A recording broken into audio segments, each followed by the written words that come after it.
So just wanted to start off by saying welcome to our new members. We've had several new members come in between our last meeting and this meeting, which is very exciting because this is really just our second official meeting with that RCH credit presentation component, and it's our intention to consistently provide those RCH credit opportunities on all of our monthly meetings. We are currently just meeting via Zoom on the third Wednesday of every month. We do have several guests hopefully joining us today for the presentation topic.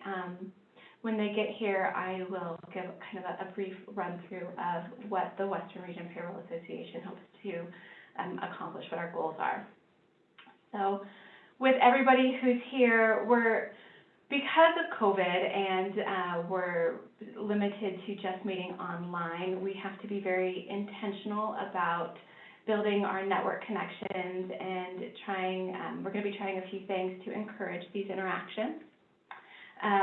So today we are going to try a little icebreaker type game. So if everyone could take a few moments, and in the chat bar, if you could type your first name, your last name, and then the answer to the three questions that were on the agenda. So first name, last name, where do you work, how long have you worked in payroll, and what is your favorite hobby? Just so we can start to get to know one another a little bit better. That would be wonderful. And I'm going to take a moment and do the same on my end as well. So because we're in Zoom and we can't necessarily, you can change the name of your login ID. We do ask for a complete record that we have to provide to APA upon request to prove those RCH credits. Anytime you do chat into the bar, please go ahead and make sure you're including first name, last name, and then whatever the response is that we're asking for. I spelled gardening, Gardening. All right, I'm gonna go ahead and try to mute everybody.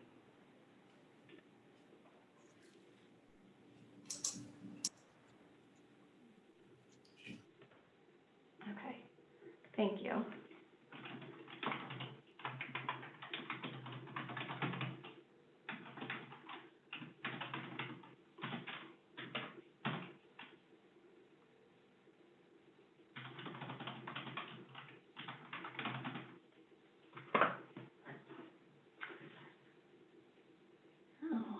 We're getting some great responses. Horseback riding, that's fabulous, Jenny.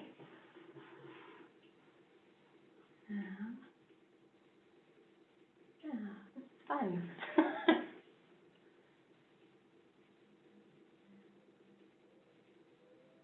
Okay. Mountain biking, excellent. Ooh, Katie likes to dance. This is just a suggestion. I really like getting to know you guys a little bit. Like I said, we have to be more intentional since we're stuck in this virtual world for right now. Not seeing anybody else jump in. So what we wanted to discuss next is our November meeting. We are actually hoping that we can have an in-person and virtual hybrid type meeting. We've looked into meeting at the Grand Junction Center for the Arts, so that's on First and Orchard in town here. If you are interested in attending that meeting in person, if you would let us know in the chat bar. We just want to make sure that we actually have those, people who can attend before we invest in that room rental. At that meeting, so it's November 19th, I believe, I wrote it down somewhere. On that meeting, we hope to have a bagged lunch, hopefully brought in by someone like Great Harvest, and hoping to, sorry, I keep saying hoping, we're going to keep it on the less expensive side for all members, and are looking for a sponsor for that meeting. And if we have enough interest on that, so it would be, oh, sorry, Angela, thank you, Wednesday the 18th, and it would again be at 11:45 to 1. So if you're interested and able to attend that during, like an in-person meeting at the Grand Junction Center for the Arts in November. Just let me know, again, first name, last name, and RSVP into the chat bar. If anybody has any questions about those, you can go ahead and, I think if you hit the space bar and talk, it'll briefly unmute you, so you can go ahead and speak up if you have any questions about that. Okay, fabulous. We're going to keep going here.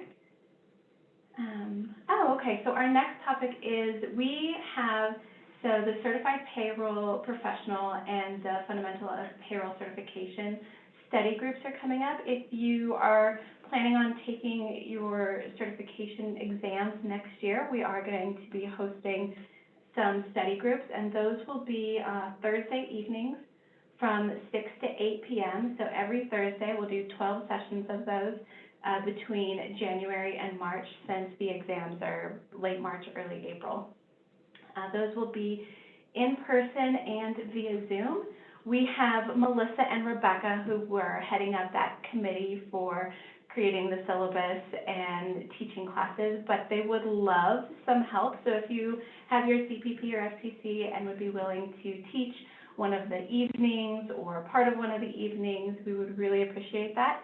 So if you would please type your first name, last name, and teacher into the chat bar, that would just let us know that you would be interested in helping out with that committee, and we would really appreciate it. I know Melissa and Rebecca really would. And then we also can order some course material from the APA, as long as we have 10 people who are interested. So if you're interested in being a part of that study group in any way, please go ahead and type your first name, last name, and student into the chat bar. That would be fabulous. And I'll send this out in an email afterwards, just to continue to collect that information. We're really hoping to get those started, and we just need some confirmations of interest from our members. All right, we are moving right along here. I don't know if everybody has received their membership dues, so if you haven't paid yet, please look for an invoice to be coming, and that will be from Angela, who is our secretary. If anyone is interested in playing a larger role in one of the committees or the leadership team, we are looking for additional volunteers. Like I said, we're still in the very beginning of getting this up and running, but we're very excited with the response that we've had from the community. So it looks like we're getting pretty close. I'm just going to go ahead and now give our brief introduction to the Western Region Payroll Association.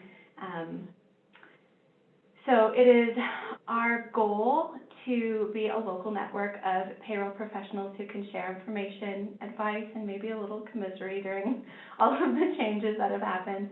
But most importantly, there is an educational community that we're trying to build. So if you have your CPP or FPC designation, our meetings will always have a source for you to earn your RCH credits toward recertification.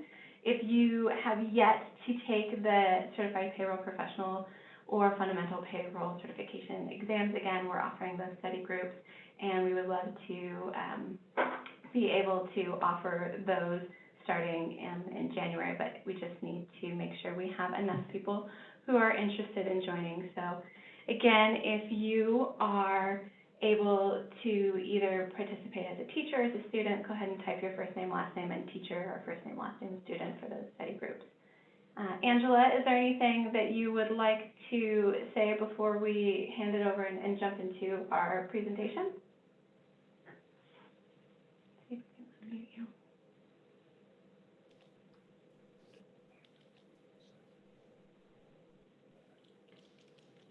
Nothing from you, Angela?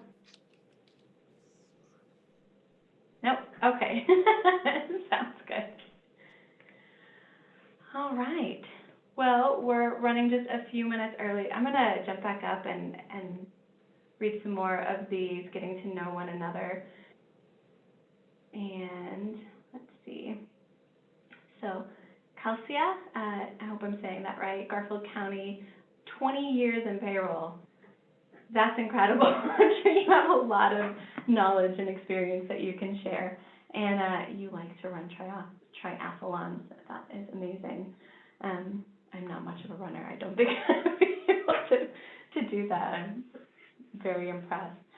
We have Teresa from the town of Parachute.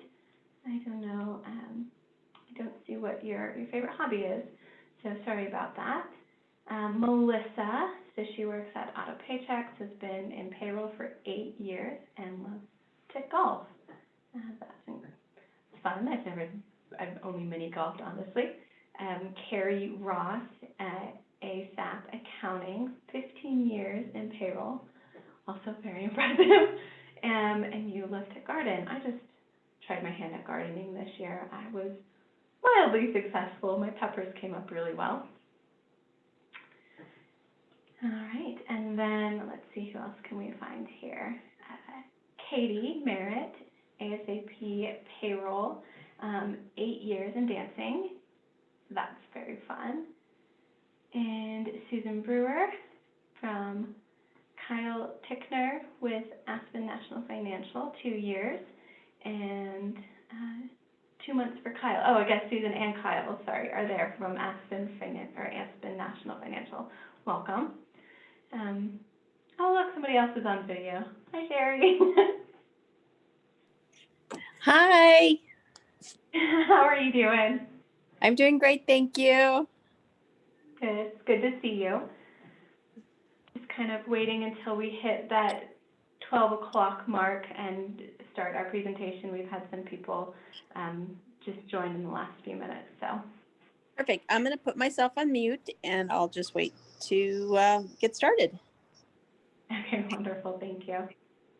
Oh, and we had been, for those of you who just joined us, I'm going to scroll back up here. We're just trying to get to know one another, being intentional about the networking component of our association. And because we're stuck in this virtual world, we just asked everyone if you could enter your first name and last name and then the answer to these 3 questions in the chat bar. So where you work, how long have you worked in payroll, and what is your favorite hobby? It's been kind of fun to scroll up and see what everyone's answers are.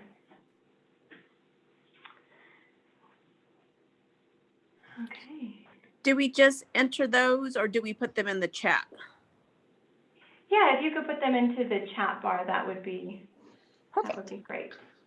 Thank you. I'm trying to keep an eye on the chat bar and our participants so I can make sure nobody's stuck in the waiting room. And we will get going on our HFWA presentation momentarily.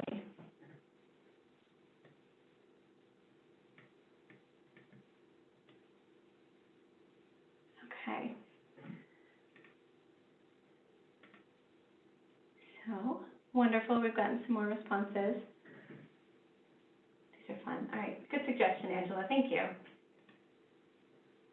All right.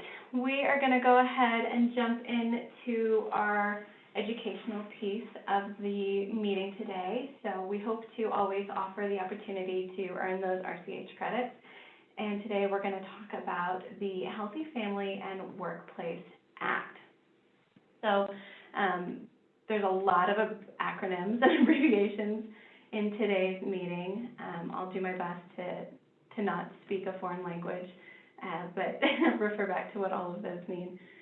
So our presenter today is me, so I apologize. You're going to have to keep listening to me chat.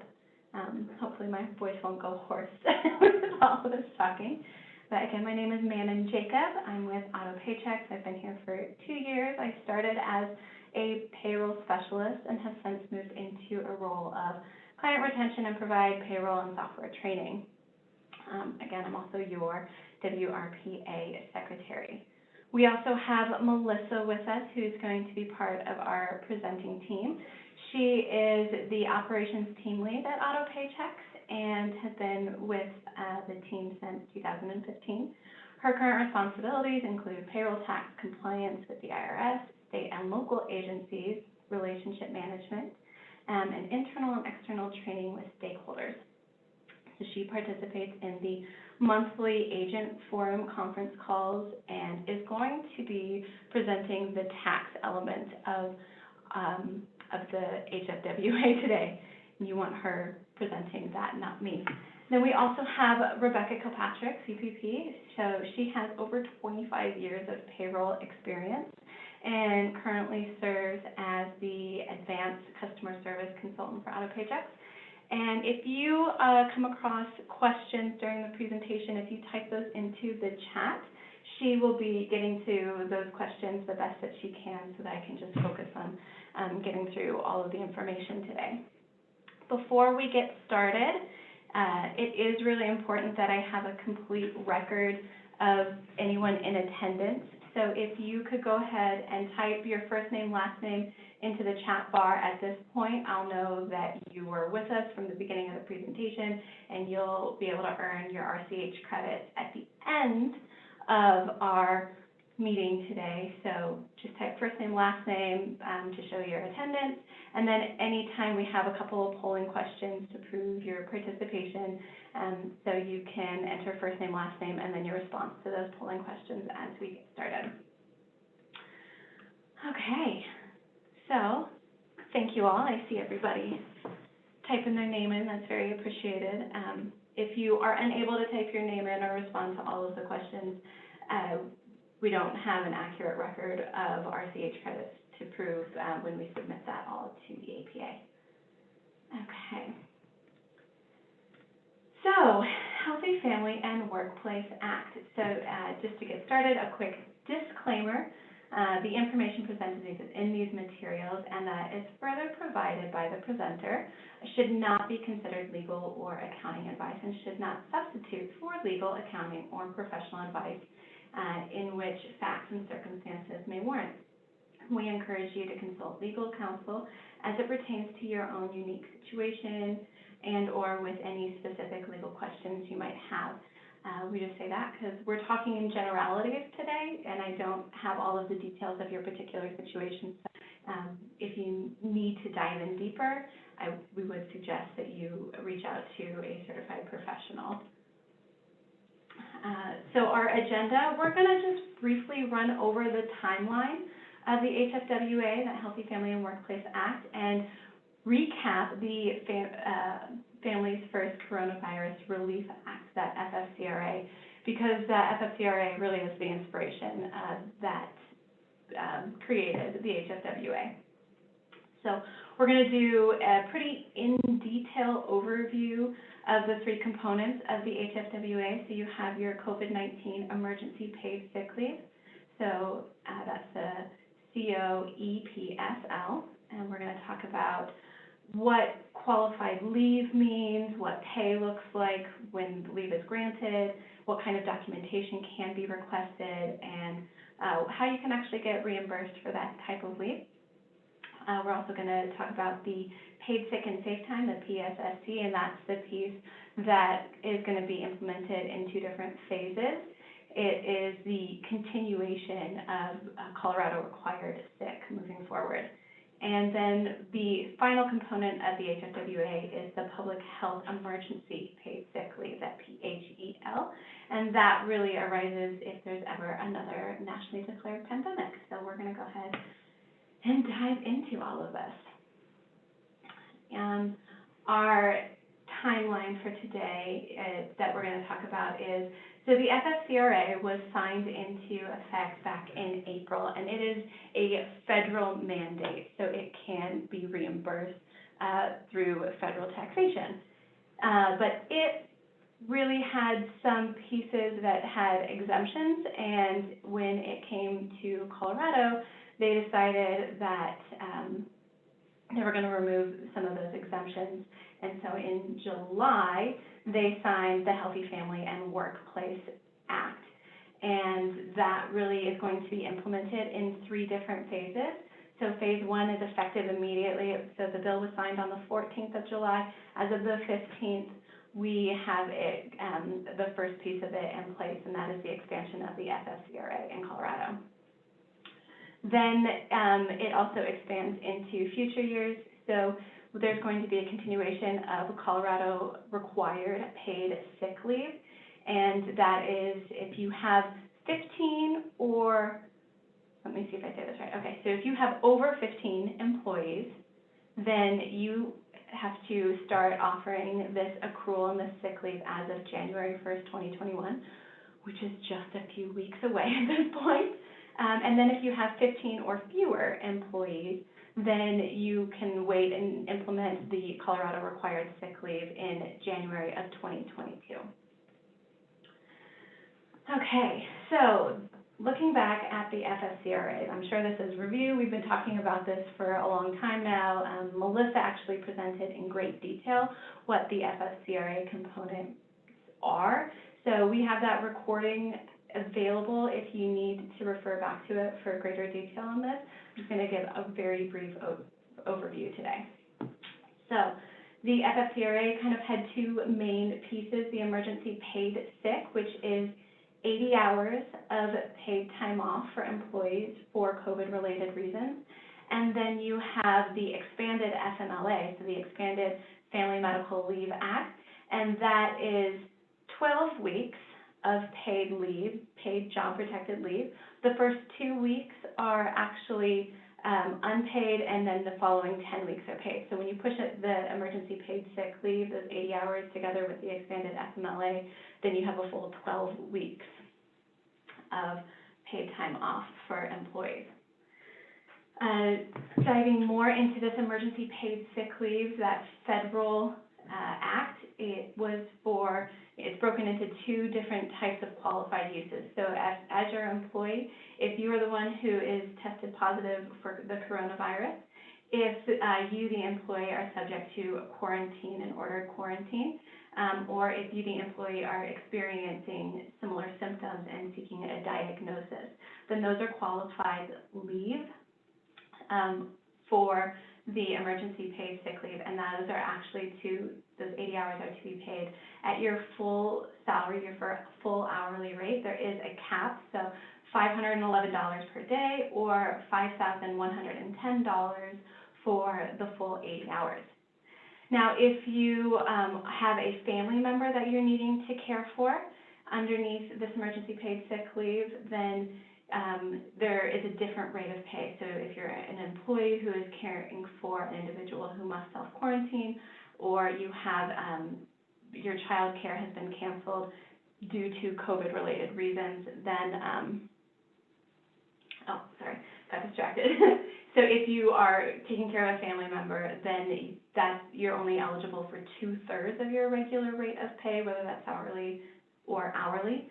And it's capped at $200 a day or $2,000 total for those 80 hours. Switching over to the expanded FMLA for child care that was released with that FSCRA, the Families First Coronavirus Relief Act, then that is that 12 weeks, the first 2 weeks unpaid, the second 10 weeks is paid, and all of that pay is at 2/3 of the employee's regular rate of pay, capped at $200 a day again, and then it is $10,000 capped for the aggregate time, those 10 weeks. And you can actually take a tax credit for these federal leave hours. So we're going to focus predominantly on this paid sick leave portion because that's really what inspired the HFWA. So when this was released, it had very explicit covered employee guidelines. So if you are a public employer or a private employer with fewer than 500 employees, it's very broad. It later got more definition applied to it, and it came out with these exemptions saying, okay, well, what do we mean by most private or public entities? Well, the expanded FMLA really affected Title I of the FMLA, and most federal employers are covered by Title II, so federal employees aren't seeing much change to their FML leave, but everybody else is if you're under 500 employees. Then they came out again and said, well, if you're a healthcare provider or an emergency responder, you could, as the employer, you could exempt yourself, you could exclude yourself from offering this paid sick time to your employees. Then they came out again saying, well, if you're a small business and you have fewer than 50 employees, so 50 or fewer, then you can exempt yourself as an organization as well, and that must be done by an authorized officer of the company. There are the reasons that you can exempt yourself, you can read the details here, but it's really if your business would be significantly damaged because of the loss of pay, the loss of income due to a minimal staff. If you were unable to fulfill contracts, you could prove that you wouldn't be able to fulfill your business contracts in the community due to a minimal staff, then you could use that as a reason to exempt yourself. If you have an employee, say you have 3 employees, you know, you're a very small business, and one of them has very, very specific skills that your entire organization is dependent on. If they were to leave for 12 weeks, you wouldn't be able to actually have your business and provide your type of work. Well, that could be a reason for saying, well, we're exempt as an entire organization. So remember, this is all part of the FFCRA. But that FFCRA was taken by Governor Polis and used as inspiration to create the HFWA, the Healthy Family and Workplace Act. And that piece of it is the, just for this year, so the component where we're talking about just the emergency paid sick leave in Colorado, that is going to be on the time frame of July 15th through December 31st of 2020. And what you're able to do is, what you're required to do is offer 80 hours of paid leave to your employees at either their full rate of pay, again with those caps of $511 a day, $5,110 aggregate, if the employee is taking that sick leave for themselves, or the 2/3 gross pay if they are taking that sick leave based on needing to care for a family member or a dependent. So, hey, Manon. Yes. So we do have a question that maybe before we move on, you could go over a little bit more clearly. So we have a question about the FFCRA and the expanded family leave and employee sick leave based on how many employees would be allowed to have that.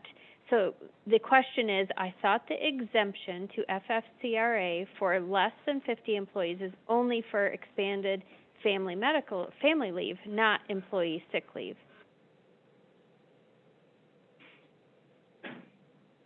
Okay. Maybe if you could just restate those, the ruling on the FFCRA for what is required before we move forward. Okay. I think I'm understanding what you are asking. So if you are, it's kind of an all or nothing when it comes to the FFCRA. If you are going to fall into the group of a covered employee who is not exempting yourself from the required leave, then it is the 80 hours of sick leave for that emergency paid sick, and then 12 weeks of FMLA. First 2 weeks are unpaid, following 10 weeks are paid. So that's a 2-for-1 if you're going to follow the FFCRA required leave. What we're going to get into is the HFWA. It actually is looking at what a covered employee is and saying, no, we're not going to have that exemption rule. We're not going to say that medical providers, that small business employers can exempt themselves. Everybody now has to comply with paid sick leave. Now, if you, and Melissa's going to get into this more, but if you are now saying, I'm required as a medical provider with a staff of 16 to provide 80 hours according to the HFWA. Well, I'll go ahead and provide that, but I'm wanting to get those tax reimbursements. If I have to pay my employees for not working, then I'm going to get reimbursed. But that's a federal reimbursement, so if you're going to offer those 80 hours and get the tax reimbursement, then you also have to offer the additional 10 weeks paid for that expanded FMLA. I hope that answered your question. If not, we'll try to address it again at the end of this talk. Okay, thank you, Rebecca. So as I was saying, we've redefined, or Colorado has redefined, what a covered employee is for paid sick leave. And it's any employer basically now with one or more employee in the state of Colorado, except if you're the federal government, because the state of Colorado cannot tell the federal government how to pay their employees. We just can't. So the covered employee has really defined what an employee is, and that includes a migratory worker performing labor or services for the employer's benefit in the state of Colorado. Like I said, it doesn't apply to any federal employees, specifically the Federal Railroad Unemployment Insurance Act. Okay. So the Healthy Family and Workplace Act, like I said, has 3 pieces to it. So that code EPSL, effective immediately, the paid sick and safe time, the PSST, and the public health emergency paid sick leave. So great acronyms. We're just getting a lot of acronyms. And again, all employers in the state of Colorado are going to be required to comply with this sick leave and these 3 components of sick leave now. So we're going to start with that Colorado ESPL, effective July 15th through the end of this year. The industries that were previously exempt are no longer exempt, and they must now offer this COVID-specific paid sick leave, 80 hours of paid sick leave to their employees. The announcement came with a new required posting, so there is a poster that must be published in a public place of your work site. If you don't have that poster up, it prints on a 8.5 by 11 piece of paper, and we have a link for it here in the slides. I'm going to send out the slides after we finish our presentation today. So if you need that poster, you can go ahead and download it and print it and hang it up in a break room or kitchen, wherever it needs to be seen. So what does qualified leave look like? Well, like I said, the HFWA is very much so inspired by the FFCRA. So it kind of summarized the original 5 points of qualified leave, and now it is in 3 points under the HFWA. So if you the employee, if you are experiencing COVID symptoms and seeking a medical diagnosis, if you have tested positive from that medical diagnosis and are being ordered to quarantine, you have this qualified leave. The third piece is if you are taking care of someone else due to COVID-19 precautions. So either a school is closed or a dependent is being ordered to quarantine and you must be there with them, then that is another qualified reason for this leave under the HFWA. Pay, again, is segmented. So from that previous slide, if you, the employee, you yourself have to take the leave because you are the one who is sick or you are the one who has to be quarantined, then you do receive your full pay rate for those 80 hours. And if you had, you're applying for that leave based on the qualifying reason 3 from that previous slide, so you're taking care of a family member or a dependent who either is quarantined or whose regular care is canceled, then you can take those 80 hours at 2/3 your regular rate of pay. I want to be very clear here because we've had some questions about this, is it's not multiple buckets of 80 hours. That's how I think of PTO. You have these buckets that you're given, and I have 80 hours total. I don't have 80 hours for myself and 80 hours for taking care of my child and 80 hours from the FFCRA versus 80 hours from the HFWA. It is just 80 hours. It's not adding everything together, one bucket, and you're just defining what's filling it, the FFCRA or the HFWA. And what is the reason that you're taking out of it for yourself or for your child? One bucket, only 80 hours per employee. Okay, so getting into that, if an employee has already used this paid leave, either calling it FFCRA or HFWA, that's it. They just get those 80 hours. And then if you have somebody who has used the FMLA leave for another reason before COVID hit, they don't get another 12 weeks refresh just because of COVID. So I hope that helps clear some things up. So we're into our first polling question. Just as a reminder, this is a requirement for receiving your RCH credits. So at this time, if you would type your first name, your last name, and the answer to this question into the chat bar, it'll help us keep a good record that you did earn your RCH credits come the end of the meeting. So what does the acronym FFCRA stand for? And we're actually going to transition to Melissa doing the next piece of this. So she is going to take control of the screen. If you see anything glitch, it's just because she's taken over. So I'll give everybody a few minutes to respond and take a much needed drink of water.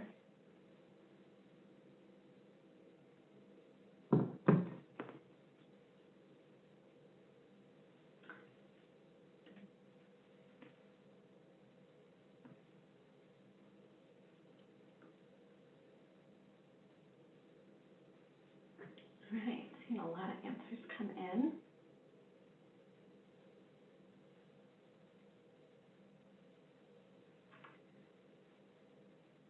Okay, Melissa, I think we are ready for you to go ahead and get started. But before you do that, the answer to this question is the Families First Coronavirus Response Act, which I believe everybody got, so thank you. Perfect. Thanks, Bannon. Can you hear me? Yes. Awesome. All right. So I'm going to touch on the tax credit piece that comes from FFCRA. So again, Mannon's already discussed that the HFWA is different than the FFCRA, but if you don't exempt yourself from the FFCRA, then there are tax credits available to actually get back the money that you have to pay out for the paid leaves. Mannon did mention it, but I just want to say it one more time. The tax credit for the FFCRA is an all or nothing. So if you're going to take the tax credits for the FFCRA, you do have to offer the 80 hours, the 10 weeks. And Mannon just said it, if an employee has already used FMLA prior to the coronavirus, then they don't get an additional 12 weeks of FMLA. So just want to make sure that that is clear for everybody.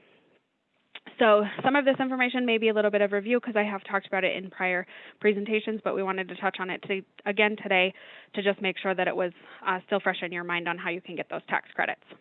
So the tax credits are for covered employers. They qualify for a dollar-for-dollar reimbursement through the tax credits for all qualifying wages paid under the FFRA. So those qualifying wages are those wages that is paid to an employee who takes leave under the Act for a qualifying reason. And again, Mannon has talked several times about those reasons. And the amount that you are being reimbursed for depends on how much you pay the employee and whether they were out for themselves being sick or whether they were out for a family member, and whether you paid them the 100% of their wages or the 2/3 of their wages.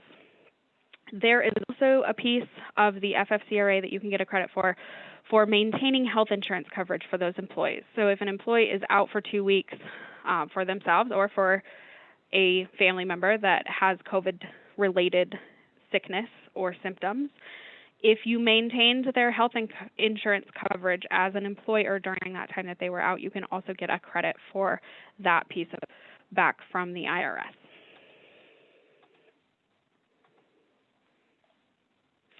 All right, so let's look at the tax credit calculation. So this is just a quick peek of a potential pay stub that an employee could get. As you can see, I have some temporary sick paid full-time, and then I have some temporary family. So that's, say an employee was out for 24 hours for themselves being quarantined, and then they were out for another 16 hours in a week for their family then being quarantined. So as you can see, those are being paid out, and the full-time paid sick for the employee being out would be at 100% of their rate. And when they were out for the 16 hours for their family, it would be at the 2/3 rate. So real quickly, I just want to look down at the bottom that's highlighted in green. Those wages are not taxable for Social Security for the employer. That is written into the FFCRA. They are non-taxable for Social Security. I do want to real quickly point out that they are taxable for Medicare for the employer. And then really quickly, they are fully taxable for the employee. So the employee they get paid the same, they get taxed as they normally do. The employer, though, they do not have to pay Social Security tax on those specific wages that are related to the COVID sick codes. To get the credit calculation, you can take your qualified wages, which in our example on the screen here is $589.34. You notice again that there is no Social Security for the employer, but the employer is also due a credit back for the Medicare that they paid on those wages. So even though they only paid out $589.34 in qualified wages on this example, the total credit that they get back is actually $597.89 because it's the wages plus the Medicare that the employer paid on top of that. So the intent was that they get back everything that they paid out for those COVID-related codes. This brought up a need for a new 941, and I did a whole presentation on that. So I'm not going to go into great detail, but it did require a new 941 with new lines to be added to the 941 to be able to report these wages that are being paid to the employees. So there's a couple new lines on 5AI and 5AII, and those are the wages that you paid out to the employees that were out for sick-related leaves. This is if you're using the FFCRA.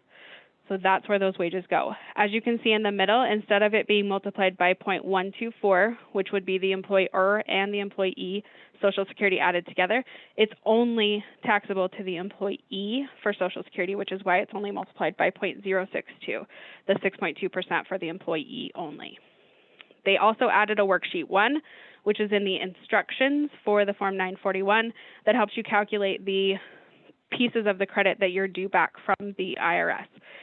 The way that you take the credit is you either reduce your tax payments that you paid to the IRS throughout the quarter, or if you did not reduce your payments, you can then take the credit and ask for a refund when you file the Form 941 at the end of each quarter. And with that, Manon, I will hand it back over to you. I have to unmute myself. Okay, thank you, Melissa. I'm glad that you were the one who talked about that and not me, so I appreciate it. Let's talk about the documentation that is needed and can be requested when you're providing this 2020 only Colorado required sick leave, so this emergency sick paid leave. The basics is you have to approve the leave and then can request documentation afterwards. So after you have said, yes, you can take this leave that you've asked for, then you can come back and ask the employee to give a little bit more detail about why they're specifically taking this leave. They, if at all possible, are required as employees to give you as much advance notice as possible.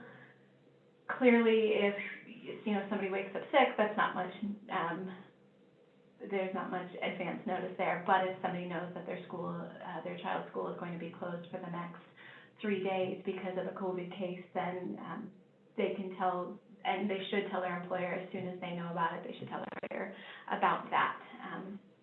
And very, very important is this documentation needs to be segmented from the HR file. So your personnel file must be different than this kind of payroll documentation file that you have for the employee. And that's because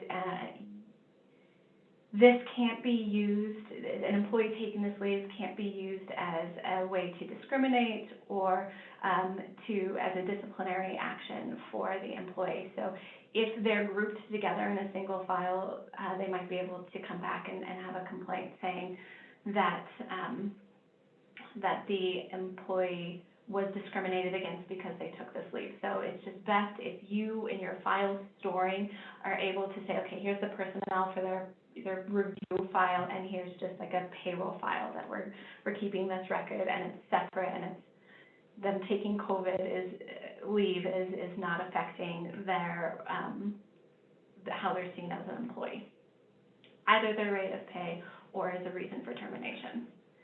So the type of documentation that can be requested for yourself, so an employee is the one who is requesting time off because they're experiencing the COVID symptoms or the quarantine order. You can ask for their dates of leave, their reason, a statement that the employee is unable to work and telework, and then the name of the healthcare provider who diagnosed them or the government agency that ordered the quarantine. The documentation that you can request from an employee if they are out due to a child care that is unavailable, you can again ask for the dates of leave, the name of the child who is requiring care, the name of the school or the child care provider that child and employee depend upon, and that a statement that no other suitable person is available to provide care. There's kind of a little sticking point because Colorado came out with this amended 80-hour act after the employer could have exempted themselves. So if an employee comes to you and says, I need to take the 12 weeks leave because my daughter, her school is closing, and the employer said, no, we're not able to offer that here, we're exempting out because of this reason, and then that employee was in fact able to find another provider for childcare, it makes it real sticky if they come back to you and say, okay, now I really can't find somebody to take care of my kid. As an employer, what is your line to say, well, you did before, why can't you do now? So it's kind of relying on the integrity of your employee, and it is going to take some internal management of those kind of cases. As with everything in HR, the best thing that you can do is document it, right? Have a written policy on how you would handle a case like that, and then adhere to that policy. So that's just kind of a little side note for you. Melissa really covered the reimbursement, so the dollar-for-dollar reimbursement. If you are applying for the FFCRA 80 hours, and again, if you use the FFCRA 80 hours, you also have to use this additional 10 weeks of FMLA paid leave. We've talked about the caps and the 2/3 pay versus the full wages. And then again, to just reiterate, the FFCRA really only becomes available to employers of 500 or fewer employees, but in the state of Colorado, that is not an exemption. So if you have over 500 employees, you have to pay the full 80 hours, but there is no tax credit available for you. So just a quick summary. I know we've kind of beaten this to death, but the Colorado Emergency Sick Paid Leave is the first component of the HFWA. It is effective July 15th of this year through December 31st of this year. It is 2 weeks, 80 hours of paid leave for qualified reasons, and those qualified reasons very closely mirror what they were for the FCRA.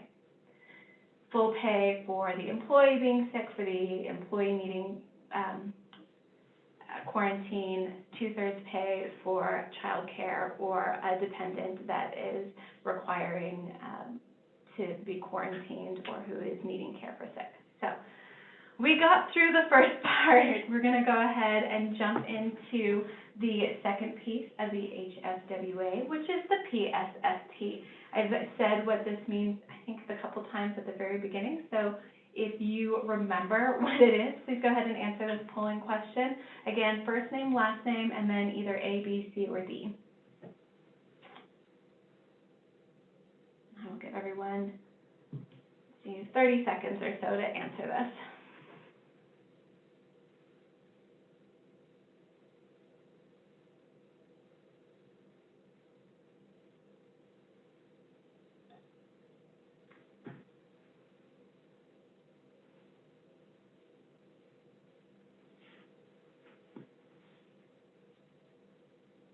All right, we have a lot of answers coming in.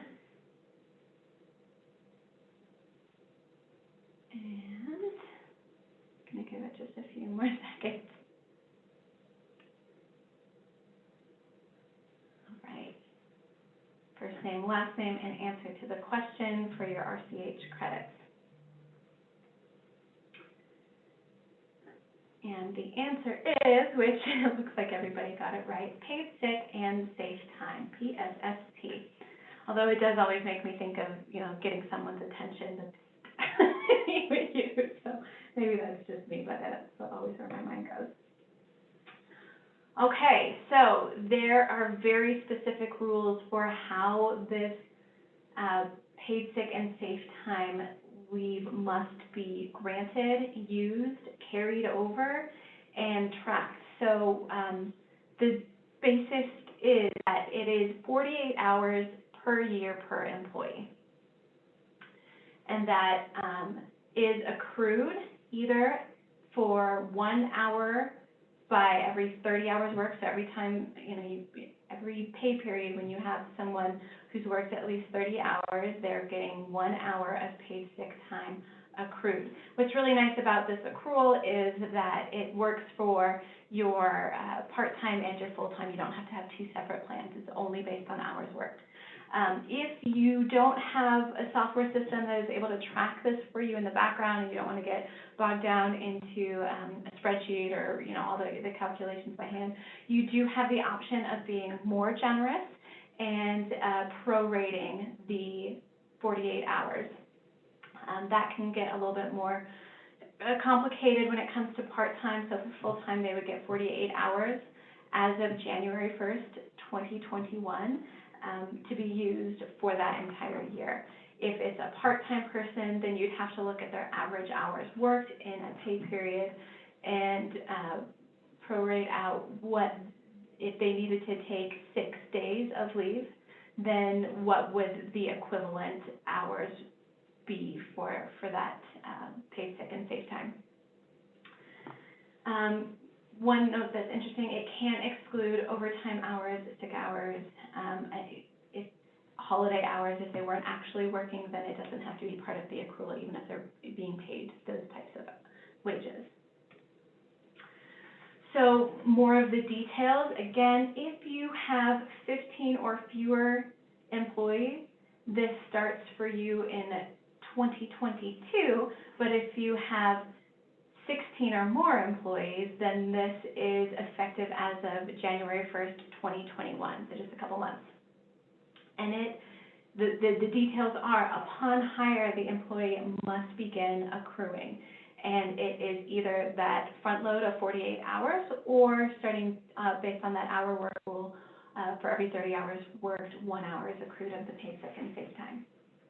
It is capped at 48 hours per year of being able to, what an employee can accrue. It is only, an employee can only use 48 hours in a year, which once you start getting into your second and third year and they're carrying over, that's why the usage is capped, because even if they carry over more from a previous year, they can't keep using what's accrued. It's only 48 hours that can be used in a year. So unused leave, again, it must be rolled over from year to year. And upon termination, you don't have to pay it out. It's not like vacation in Colorado where it needs to be paid out. You don't have to pay out this paid sick and safe time. However, if you don't, and say Sally leaves in March and she had 20 hours accrued and she comes back in June, she doesn't start at 0 in June, she starts back at that 20 hours. So you want to make sure you're keeping a good record of what her, your employee's paid sick and safe time is at time of termination. If you do pay out when an employee terminates and they come back later, because you've paid out for the paid sick and safe time, you don't have to start them back at where they were leaving. You can start them back at 0. So only if you've paid them out can you start a returning employee back at 0. So I don't know how many times we need to say it, but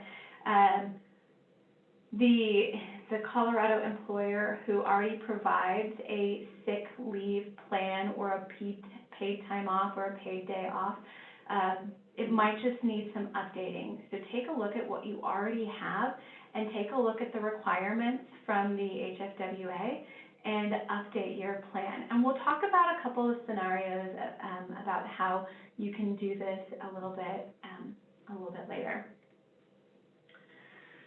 Again, there are qualified leave reasons that can be used for the paid sick and safe time.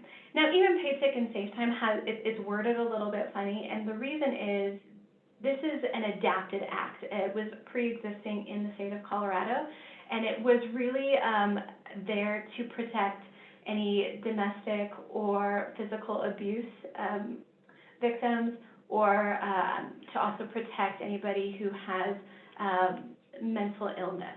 So you'll start to see that in the language of the qualifying reasons, and it really makes the leave reasons very broad. So what I really want to point out is if somebody, the four pieces are if somebody has an injury, if they are seeking a diagnosis, if they are adhering to a treatment plan, or if they're taking preventative measures. So they're doing that, one of those four components for mental or physical illness, they can have that is qualified leave. If the employee is supporting a family member who is acting on behalf of one of those four reasons, then they can take this leave. If an employee is a victim of domestic abuse, sexual assault, or harassment, then they can take this time off. Then this fourth piece is really what was added. So if there is a public official who ordered a closure of a school or a place of care for the employee's child, then that can be seen as a qualified reason to take this leave as well. Okay, so pay for this leave is pretty straightforward. Again, this is different than the emergency paid sick leave that's required for this year. This is beginning in 2021, depending on your employee count. So this paid sick and safe time leave must be paid at the same hourly rate as the employee regular receives. If you have somebody who is a commission or a sales-based wage earner, then you would need to do some calculations to figure out what their average hourly rate would be. And you either use that to pay the hourly leave, or you use the minimum wage, whichever benefits the employee more, as is most common in the state of Colorado. Okay, so I said we would talk about a couple of scenarios, and we're going to just run through what three of those would look like, and I have some checklists that can be used.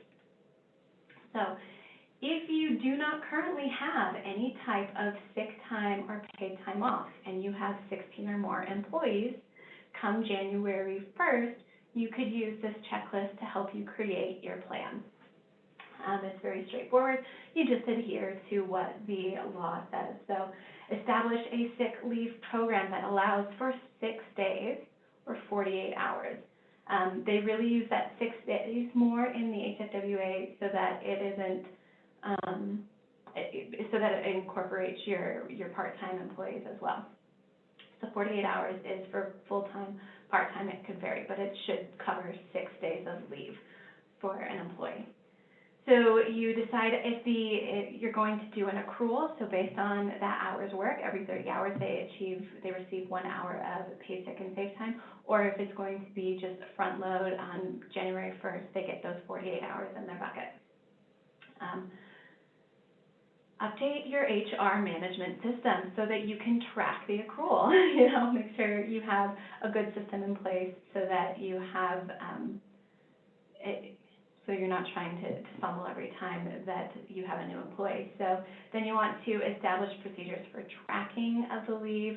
What is the requested time off going to look like? Is it going to be the same form as you usually use, the same procedure as you usually, I guess you wouldn't have a usual in this case, but just make sure that you have a policy in place and that is shared with your employees, so that they know what to expect and that your HR manager and your payroll manager know what to expect. And if those policies aren't adhered to, then you can have a way to fix it, but you can also fall back and say, well, the form wasn't completed, so we didn't know to apply it on this payroll, we'll make up for it on the next one.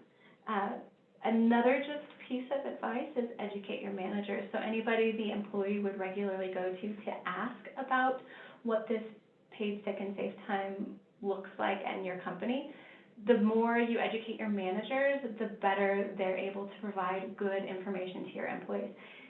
And your education of your managers could simply be, don't answer any questions, send them to the HR person or the payroll person. That's an okay solution as well. Just the more consistent you can be and the better information that you can filter down to your employees through all leadership is going to save you a headache later on. The best way you can really do that is update your handbook and make those policies available to your employees. Okay, so scenario number 2, say you currently offer a sick leave plan. Okay, great.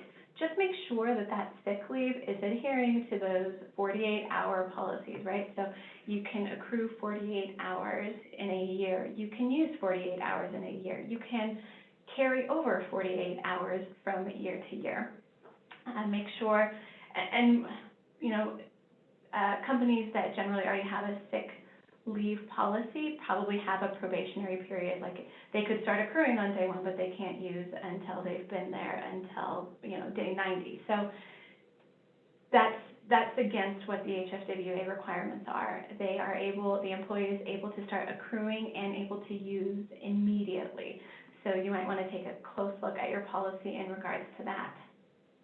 Decide how you're going to handle terminations. Will employees be paid out for this, or will you just keep a record of what they had accrued at their time of termination?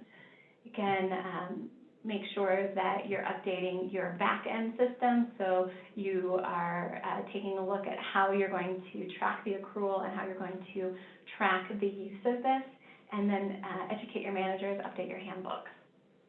Okay. So those are the 2 kind of easiest scenarios. The third scenario is, what if you have just a general PTO bucket, which we've seen this. Maybe your employer offers 80 hours for the year, but that includes holiday and that includes sick and vacation. It gets kind of tricky when you're keeping it one bucket, because we're not quite sure how strictly this will be pursued to the letter of the law. Our suggestion at Autopaychecks that we've been talking to our clients about is to really separate and show 2 very distinct buckets, so that you can point, you know, if you're ever asked to, you can point back and say, okay, we followed the HFWA requirements for these 48 hours for this accrual. We then have our separate bucket that we refer to as paid time off, and that is still being used for holiday, vacation, and just general paid time off that can be requested. If you are keeping the buckets together, if that's how your management team decides to move forward, just make sure it meets the minimum requirements. So 6 days off, those 48 hours they have to be at least that much. Your employer, of course, you can always be more generous. These are just the minimum requirements. Insurance time off is available immediately. Again, educate your employees, because they could come to you and ask, are you really, are you adhering to the requirement? So if you put that out there for them, then hopefully they won't be able to come to you with as many questions, because you've already addressed the issue with them. Validate the rollover, the termination policy, and just make sure that you have those very strictly in place and you're adhering to those regularly. Okay. Documentation that can be requested, it's the same with the HFCRA that we talked about earlier, although this is actually a little bit more strict. So you have to grant the leave first, and then later you can come back in and request documentation for that reason of leave. With the HFWA and this paid sick and safe time, you actually cannot even request documentation until the employee is out for their 4th day. So you don't want to ask for documentation from the employee immediately. That's to protect the employee if they are suffering as a victim of some other type of, mental illness or domestic or physical abuse. It just kind of protects their privacy, so you can't request that documentation until they've been gone for 4 days. If at all possible, employees should request it in advance, so you can ask for a written form for requesting of the leave. And any documentation, again, needs to be kept separate from a personnel file because it cannot be used as a reason for termination or discrimination, either in wages or prime working hours. So just keep that in mind when you're storing that time off request. Keep it out of the personnel file. Just a review of our best practice recommendations is establish a separate and specific sick plan that either meets or exceeds the HFWA requirements. If you have one bucket, consider splitting it into two and have that paid time off and that PSSP. Educate your managers. The more consistent information your employees are receiving, the more it's going, it's just going to save you in the long run. So if you're able to take the time and really educate your managers, it's gonna help you because you're going to have consistent message to your employees. And then just tell your employees what's going on. Post it, put it in the handbook, get it out there so you're answering questions, you're kind of heading them off of the past. Those are our recommendations. So before we move into our final piece of this presentation, the next polling question is, what does the acronym PHEL stand for? So if you could, again, type your first name, last name, and A, B, C, or D into the chat bar, it'll help us monitor and be able to assign out those RCH credits. Take another drink of water really quick while everybody is answering.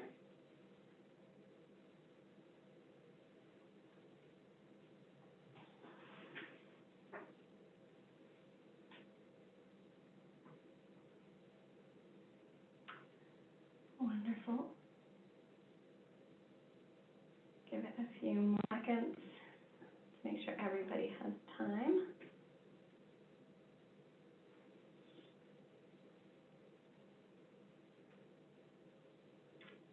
Okay. My screen is just about full of answers, so I think that means we're pretty close to everybody having had enough time. So what does PHEL stand for? It is the Public Health Emergency Paid Sick Leave. I think everybody got it, so great. This is the third and final component of the HFWA. This is a piece that is also effective come January 1st of 2021. It is effective for all employees in the state of Colorado with at least one employee in the state of Colorado. So what it boils down to is they never want to have an emergency paid sick leave plan again. So they've created this longevity plan here. So if ever a national pandemic is ever declared again, then immediately at that time that announcement is made, every employee in your organization jumps up to 2 weeks of paid time off in the state of Colorado. So for full-time employees, they immediately, at the time that national pandemic is announced, they immediately get 80 hours that can be used for qualified reasons. If they're part-time, then you have to do some calculation. What would their average time work be in a 14-day period? And then you provide them that amount of hours. And they, again, immediately jump up to that. They can use that immediately if there's ever a pandemic announced again. We don't know a lot more about this piece at this point in time because we're currently in the middle of a pandemic and we're just trying to get through this one and put in a framework, from my understanding, of what to use the next time a pandemic ever happens again, should it ever happen again. So we talked about qualified reasons. What do those qualified reasons look like for this new additional 2 weeks of pay? If the business closes for a temporary amount of time, then you still have to pay your employees for 2 weeks. If a care for a child whose school is closed or child care is closed, it's these 2 weeks of paid leave for the employee. If the employee needs to quarantine or care for someone who is quarantined, 2 weeks of paid leave. If the employee is seeking medical care or help, someone that is needing to seek that medical care, 2 weeks of leave is provided. And if an employee is has a high-risk condition that makes it unsafe for them to work, it's 2 weeks automatically of paid time out. So that is what we really know about the PHEL. And I think we're ending pretty close to right on time. I hope that this has been educational and helpful. We're still learning and adapting and looking for ways to implement and answer all these questions. So part of what the association that we have is just to share information. So as you are experiencing unique issues in your company, we hope that you can come to the WRPA and we can talk about them as a group at our next meeting. So I'm going to see if, I think Rebecca's here, if she had addressed any reoccurring questions in chat. Rebecca, is there anything that you wanted to talk about here while we have just a few minutes left? So initially the questions were how FFCRA and HFWA kind of go together. I think there was a little bit of confusion initially, but I do believe that was cleared up by your slides. And the last one that you might want to touch on a little bit, I had a question of how does iSolved handle it? Can iSolved offer that accrual plan? Yeah, oh, sure. So iSolved is the system that we use, the platform that we have here at Autopaychecks for our clients, and it has this accrual that you can either set up that front load, and as of January 1st, you can start everybody's balance at that 48 hours. You can have time off requests actually come through the system, and as those are approved, it flows directly into payroll. And the system will track all of those caps, the usage capped at 48 hours, the accrual capped at 48 hours, the carryover capped at 48 hours, or however your company decides to adjust it if they want to be more generous in those regards. The system can also very easily track the accrual. So if you're using the time system, it will track the accrual in real time. And if you're entering time at the time of your pay period end date, when you're typing in those hours worked for each employee, it will calculate for every 30 hours worked, 1 hour of accrual. And if your employee works, 54 hours, it'll create that 1 hour plus the fraction, the next hour that's due to the employee. So at every pay period, you will see balances updated for each employee, whether they're just accruing it or accruing it and using it. So I hope that. And we also have a form. We also have a form that they can fill out to have us get that implemented. Yes, yes. The last question goes along with documentation. If they're requesting time off, we cannot ask for a doctor's note until they've been off for 4 days. Is this correct? Yes, and again, just to restate it, so if they're taking the emergency paid sick leave that's effective July 15th through the end of this year, you can ask for documentation immediately. Moving forward, as of January 1st, if you're a covered employer because you have 16 or more employees, underneath the PSST, so emergency paid sick leave, paid sick and safe time, two different buckets, two different things. So moving forward, if you have someone requesting time off next year for that paid sick and safe time leave, you cannot ask for a reason for documentation until the employee has been gone for 4 consecutive days. That is true. All right, well, it is exactly 1 o'clock. And I would like to rest my voice now. So thank you all for being here. I hope, again, it was helpful. We'll send out the recording. We'll send out the slides.